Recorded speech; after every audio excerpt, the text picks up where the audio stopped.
God took the same test he asked of Abraham. That tells us something about God. God never asks us to do something he has not already done himself.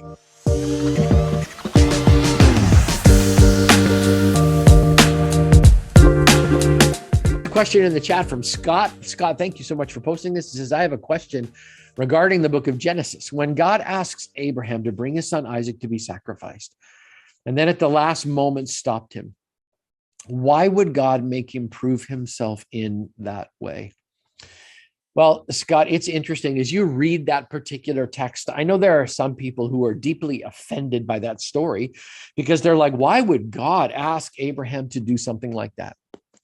Well, the truth is there are faith tests that come in at different times.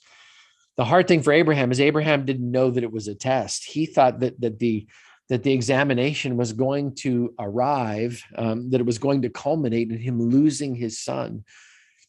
And it was interesting that God would ask Abraham to do something that as a parent must have been so horrific and so heartbreaking. And we could have a theological discussion as to what God's motives were up until that moment. I think what's important is this: God does provide a way out. God does tell Abraham to hold his hand back. Abraham was being asked to take an incredible faith step because of everything that Abraham was going to face in the rest of his life. God needed to know, will your heart choose your path, or is your heart completely fixed on my path? And I think, Scott, it's interesting sometimes that we often will get stuck in that story on our side of the story. Could I take a moment? I just want to challenge the thinking of this. What if we looked at this from God's perspective? Because I want you to think about something. This is always humbling to me every time I say it, because I'm a father. If I picture myself walking up that mountain with my son, Braden, I have to ask the question, would I be faithful and obedient enough to God to do what Abraham did? And the question is, I don't know. I don't know if my faith would be that strong. But I also want us to consider this. God took his own test.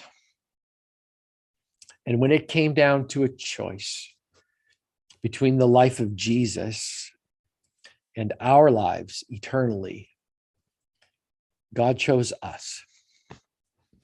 God did not stop the crucifixion of Jesus. Why?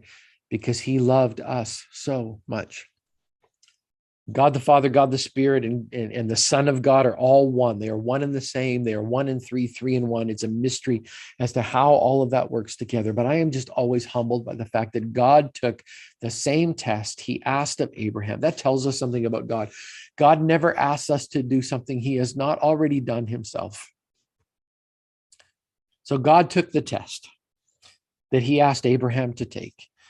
And in the moment when he had to choose between the life of Jesus and our life, his relationship with us, he chose us. And that should just humble us in an incredible way. And that should make us not trust God less.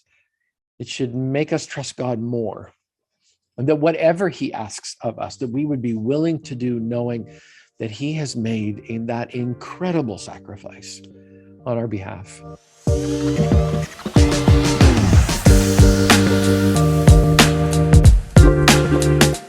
Thank you so much for watching this response. If you have another pressing question, we want you to click below on the Q&A tool that we call AskJesus.net. If you submit your question to AskJesus.net, it will literally search the scriptures and provide an answer for you that we believe is both biblically accurate and represents the heart of Jesus. Or if you want to, you can talk to us directly. Just leave a comment down below and someone from the Jesus.net will respond to you just as soon as we can.